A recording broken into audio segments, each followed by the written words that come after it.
I think everybody should be punched in the mouth at least once and know. Like, because it sucks. Who should do it? The gym teacher? I just think it should happen in life. Like when you mess up, like you should get punched. And then you're like, holy shit, I shouldn't do that. Like clearly that was a mistake. I don't want this anymore. Like that should happen occasionally. Peer group, a rival at school, pop you in the mouth.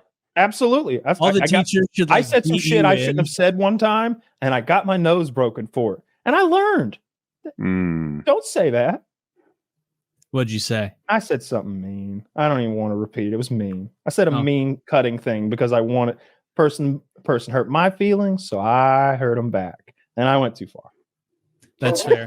Sometimes when you're at a young age, you don't realize when you're going really hard in the paint. You're just, I'm hurting, and I want to make you hurt too. Yeah, I said the meanest thing I could think of, and then when I wasn't looking, that kid punched me in the nose, and I was like, he hit way harder than mom. He did. He hit way harder than mom. He broke my fucking nose, and I learned from the moment. I learned you can't just say whatever you want to people. Unless it's over the internet. Everyone should have like a borderline abusive sports coach at some time in their life. So then you can appreciate, good structured discipline. My dad would punch me in the arm sometimes, like especially if we were in the car and he's driving, I'm in the passenger side, and I gave the wrong answer, he might give me a punch in the arm. But it was hard enough to like throw me into the door. I did that to my younger brother once. So hard. I don't remember what I was mad about, but we were yelling at each other, and I was driving home from school, and I just dead armed him as hard as I could as 16-year-old me, and he was like crying. Like I hit him so hard. Immediately he pivoted. I was like, "Don't tell mom and dad about that." Well, I mean, like I'm 16, he's 15, so like we're close. Were your coaches good, Taylor? Did you like them? There was it depended on the team I was playing. Oh, no, I don't really think I ever got like man advice from coaches, but like there was, and like, it's the same way that like you realize sometimes at a young age that you're smarter than your teacher is. Like I remember one, like, cause I played at like my real coach who I like respected for my higher level team. Like when he told me to do something, or cause like that team like had a specific goalie coach. And so I worked with him. And like he was a guy who played in the NHL briefly. And so like when he said, this is how you hug the post, you were out of position for this, that's why they scored there. I'd be like, yep, yeah, 100%. I see what you mean. I'm going to factor that into my next decision. Be sure I'm, hitting both my posts, staying square. And then for my high school team, like it was a guy who had a tenuous grasp of hockey as a whole and no grasp whatsoever of goaltending. And so sometimes he would like tell me to do something in a drill, and I would just not. He'd be like, hey, Taylor, you come out here to the hash marks and collect that puck and like just slow it down briefly so your defenseman can pick it up. And I'd be like, yeah, you saw that on TV. Like that, there's like me skating out to slow down that already slowing puck is impeding the defenseman from maintaining his speed to go around the back of the net. Like if it were firing in, and I wanted to keep it from rebounding off the end boards and like being like bouncy or something for him, then I would stop it. But like, I'm not going to meaninglessly like make a move for no reason that takes me out of position. That's only going to get in his way. Did you have that experience at all, Woody? Like a coach who gave like good advice, maybe for life or beyond the sport or something? No, I thirsted for it. My high school coach, I can remember there was a girl and car. There's a guy, like he was like father figures to these people. And I could have used a good adult in my life. And he just didn't seem to be on my side. You might consider being on the top relay team like being a starter. And in basketball, football, whatever, the coach picks the starters and he might use all kinds of different factors in his judgment. But in swimming, it's fair because there's a fucking clock. And if you're one of the fastest guys, then you get on the fastest relay team. That's it. There's nothing to it. He tried to talk me out of my spot. It's like, Woody, it'd be nice if Lyle had it. This is last year. He's a senior. I'm like, I'm a senior too. Like, yeah, but why don't you give Lyle your spot? Like, because I'm faster. I've been faster than him all season. And what happens is at the end of the season, you do a race. See who's faster right now, right? Which one of you guys is the man? And I beat him. Like, I beat him in every fucking race. And he still tried to talk me into giving out my spot that I earned because I'm faster. And it's just like, you are playing favorites and I am not your favorite. That is very clear. Yeah. And I could have used him like, I wish he liked me. Yeah, that's shitty. That's shitty. That's just bad coaching. Are you trying to win or not? Yeah, this was for states, by the way. We got 5th in the state. This is a team that mattered. And I mean, it's New Jersey. Yeah. You had the 5th best swimming team in New Jersey. That's pretty. Yeah, but he wanted to put the slower. And by the way, I was not the slowest guy on the relay team.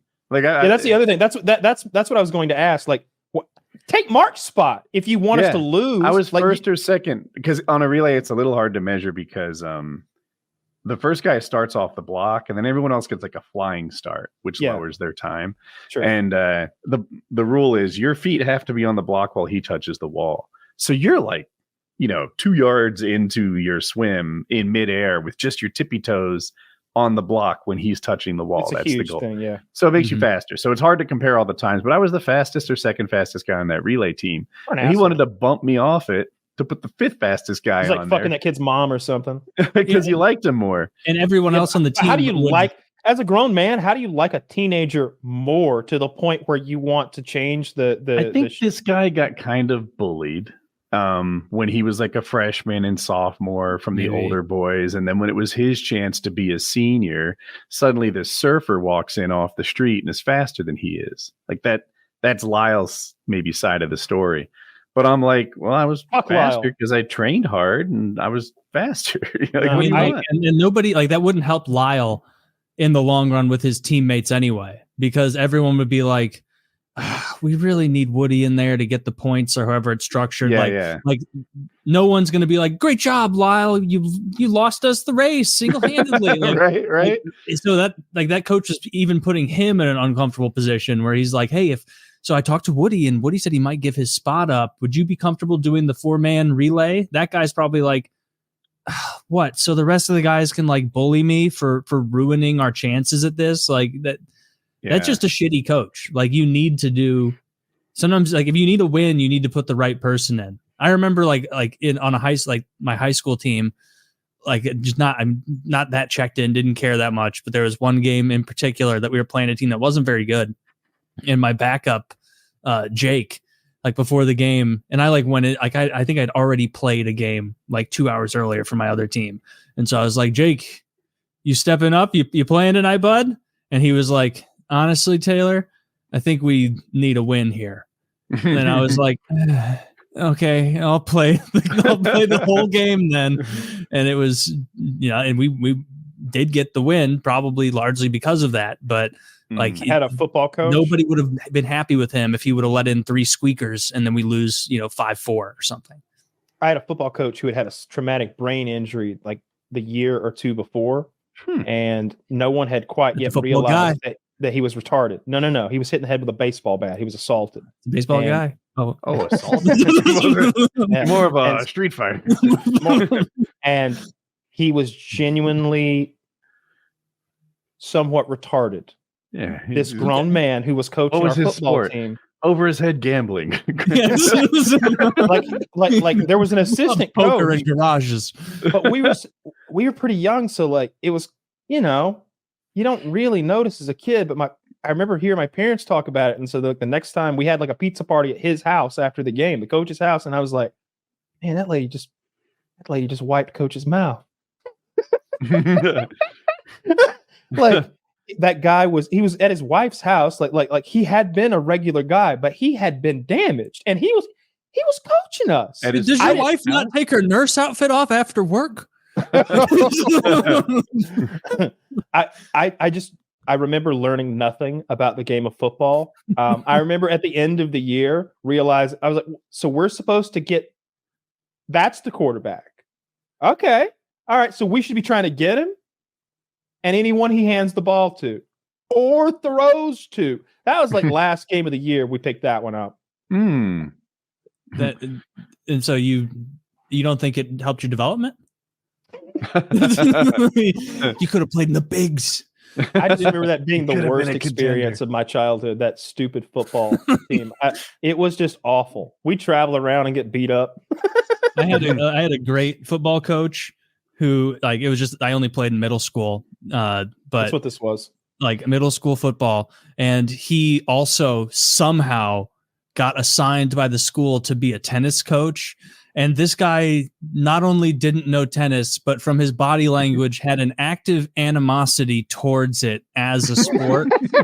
And so like he'd take you out there and he wouldn't even go on the tennis courts. He'd be like, all right, everybody, hit it around. And then hit it around. And so we just would kind of structure our own games out there.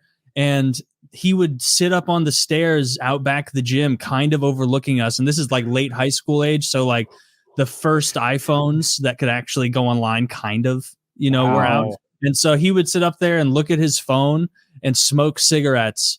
And that was it. If you like, not one person ever asked him like, hey coach, am I serving this correctly? Cause he would just be like, looks fine to me, Brett. Like it's just like he could not have. We had a ton of teachers with that attitude. It was all of the coaches that had to also teach like some part of a curriculum, and they would tell you, and not just the coaches. They also shop, metals, automotive, and technology. Those electives, they would tell you, hey, we're supposed to spend 50% of our days in those desks over there with those books. We're supposed to take written tests. In reality, what we do is whatever the fuck we want all day, every day in here. You want to weld? Go weld. You want to go sit out? You want to sleep? Sleep. You want to go like chew tobacco out back? Go do it. Knock yourself out. Don't you smoke? I can smell it. Like that was shop. You could do whatever you wanted. It was free hour, and you got an A. That's what construction was too, and that's what automotive was too. You just had these classes where, look, if you want to be part of the program, we're building a cattle trailer over here. It gets auctioned off, at the end of the month, and the proceeds are going back into this fund that we have. You can be part of that. You can learn to weld. I'll teach you, or fuck off and don't bother anybody. Some kid would go huff gasoline in the shop room. That's what he did. One of my gym teachers and / a coach from high school, the guy that I think I've probably mentioned him on the show before years ago, that he was a grade A meat gazer. He would like watch us. We're like 14 through 18 or whatever, and we're like showering because like even in gym, like I know some people are like, oh, really get a ladder going, boys. Let me show you. Come here. Like, some people's gym, like I talk to some people at other schools, and I'd be like, yeah, you guys showered after gym, right? And they're like, what do you mean? We just kind of like stood around and we didn't even get sweaty. That's not what our gym was. Like everybody was having a good time, like playing whatever game it was competitively, because it was just all guys gym. We didn't have co-ed gym, obviously. What? Yeah, like gym was obviously. I thought that was more normal than not, but yeah, we didn't have. We had segregated gym. Do you have segregated gym, Woody? Mm-mm. Oh no. Well, maybe yeah. Dude, this is my boy John Scott popped this fucking ninth grader's nose. It bled. Volleyball. I took gym 12th grade last semester, so we were dominating. I was 6'1". He was 6'4". I'm fucking setting him up so high, and he would drill he was the pole vaulting champion. Yeah. See, you guys. No wonder you didn't like have that much fun in gym, because like there were girls that we had segregated. What I'm saying is we dominated. That was a girl. You dominated the girl. That was we didn't a girl. Have that. Yeah, girls are the worst on defense at volleyball. If a girl doesn't want to play volleyball, let her not play. You just stand in the very corner. She was voluntarily there. Dude, yeah, I know. It's just life advice. They would pull a tarp down, and you know how they'd like split big gymnasiums sometimes with that big tarp. They had a big tarp they'd pull down, and like if you couldn't go outside or it was rainy or some shit, and the girls' gym and the boys' gym would be on opposite sides, and sometimes it would be the same game, and we could like hear how intense our kickball was. And then like if you ever had to go grab the ball from their side, it's like this is just like 7 groups of girls just standing around talking, like not a drop of sweat anywhere on their side of the gymnasium. But anyway, everyone would be sweaty after gym because we had a good time, got very competitive with stuff. And then you'd have to shower because gym was often earlier in the day. Can't go around the rest of the day stinky around the girl. That would, okay, maybe your school was pretty cool. It was like Starship Troopers. Starship Troopers, a bunch of 14 to 18-year-olds high school directed by Paul Verhoeven. Yeah, but this guy would stand there and he would stare at you as you were getting out of the shower. And he would all his apologists, like who played on teams he coached or something, would say stuff like, he's just making sure nothing gets too rowdy or crazy. Meanwhile, you know what the cigarette smoking guy did when he would oversee it? He would sit in his office And then if he had to come out for some reason because people were lollygagging and we're going to be late, he would come out like eyes like either way up at the sky or way down at the ground. And he'd be like, boys, 10 minutes. You got 10 minutes till class starts. I can't have you guys all being late again. Let's get it together. And then he'd right back in his office. He had no desire. He had no desire whatsoever to sit there and look at naked boys. Yeah, it was not in his heart. He just wanted you to get to class, so he didn't get berated. He was resisting into the desire. This was a good. Shout out that coach. For I like non-descended testicles and hernias. Yes. He was that in my school. I don't think they do that anymore. Dude, he walked around like he was trying to. He walked around like he was trying to like avoid like gore in a slaughterhouse, like even seeing anything. Like he didn't want to see a thing. This other guy though would lean up against the wall, exactly where the towels were hung up. And then he would watch as you got out and dried off. And then he'd stand there and watch everyone. And sometimes he'd even poke his head around into the shower. And like, he was a meat gazer. And I remember even at the time, me and my buddies, almost all of us being like, this is fucking weird. Why is coach always watching us shower? And like all this, it's just bizarre. We're 16 or whatever. That. No, like he didn't. And then some people would be like, later on became a Subway spokesman. He later on he gained a lot of weight and then he lost it. Coach Vogel is a weirdo. He eventually got in trouble and lost his job for like suspicions of impropriety of that nature. And like, and even now, me and like all my friend group of guys from high school I'm still buddies with, well, like there's one in our group who's like Kyle with Michael Jackson, where this one guy will be like, nothing was ever proven, not one bit of it, not one iota of proof. You guys are just haters. And all the rest of us are like, dude, he watched us shower for years, unnecessary. Like, compliment your pube, bro. Just compliment. Taylor, you've always been top of the class on pubes. You're doing so great. Well. You're becoming quite a man. No, he would use like sanitized language. That would make it. That makes it. Taylor, you're developing into such like, a Coach, fine, please leave the shower. It's just us in here. Yeah, that dude. He put a hand softly on your chest. Hold on, big man. Hold on, big man. You're not too big of a boy to have a little back and forth with your coach. I checked your schedule. You got study hall now, champ. Nothing to rush off to. Nowhere to go at all. Nowhere to go at all. Where's your clothes? Did you misplace those pesky clothes again? You realize the towel rack, your towel's missing. Yeah, dude. To this day, like, well, like if I'm out, drinking or hanging out with buddies, and this topic comes up, the same one guy, one of my close friends, will always be like, "Nothing was, you guys are just hating on him for no reason," and all the rest of us are like, "That guy was a fucking creep, dude." Do you remember how the cigarette smoking coach behaved? Yeah. None of that. Do you remember how a substitute PE coach would behave? They acted like it was poison to venture out there when we were naked. Taylor, I'm on the other side. I was the creep. We had a course called Jazzercise as a freshman in high school or sophomore. And it wasn't desirable. Nobody wanted Jazzercise. We all wanted to play the cool things like archery and golf and shuffleboard or whatever. But it's ridiculous. What's that? Just so you know, those are ridiculous electives. They're super cool. Polo. I know they are. Like I'm jelly. Like we had none of these things. But as a freshman, you just run. As a sophomore, you get last choice, and I got Jazzercise. And people hated it because at the end you had to be the leader. That was like the final exam, and you're the guy up there jumping jacks and doing dances and whatever. Mm-hmm. But for 99% of the class, you're just muff gazing the whole goddamn time. There's like, you're on all fours. You're doing that like dog lifting his leg thing. Yeah. That was my sophomore year. Dude, a little brain blast that this came back to me this very second is that same coach would sometimes have us do like yoga exercises. Oh, downward facing dog. Literally, yes. Like yoga stuff, and he'd like walk behind us while we were okay.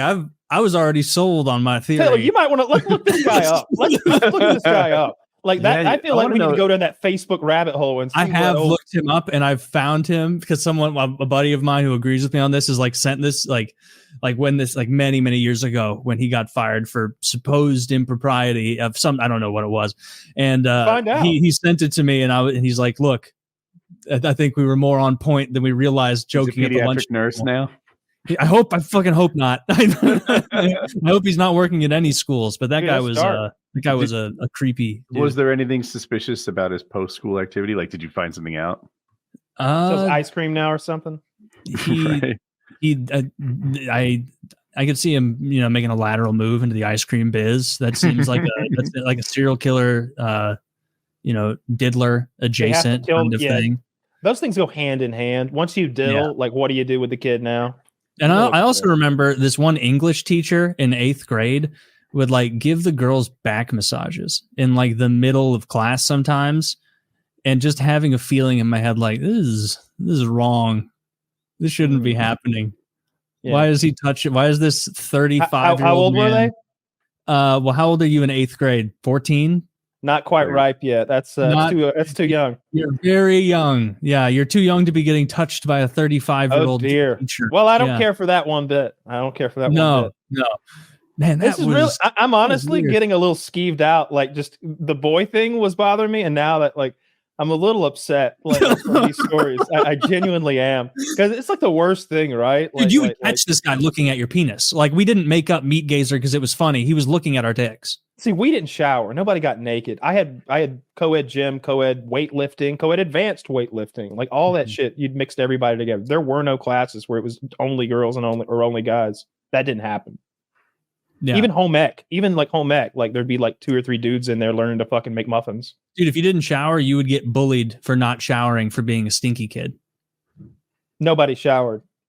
So everyone was a stinky kid? I always did. I had gym as my like second to last period, and it wasn't a big deal. I don't know. A bunch of us were going in there, and like everybody was sweaty. And I mean, if we stunk, we stunk, I guess. I don't remember stinking. Yeah, but that's an age where a lot of kids don't recognize they stink. I don't yet. But even now, like, I have to work out so hard to beat deodorant. In my most difficult workouts, when I have sweated through my shirt twice in the last 2 hours or whatever, yeah, I'll start stinking because I've just sweated through deodorant. But just a little 45-minute gym thing in school, because we had AC in the gym. It wasn't that bad. You didn't get drenched with sweat. We always did outdoor stuff if we had the weather for it.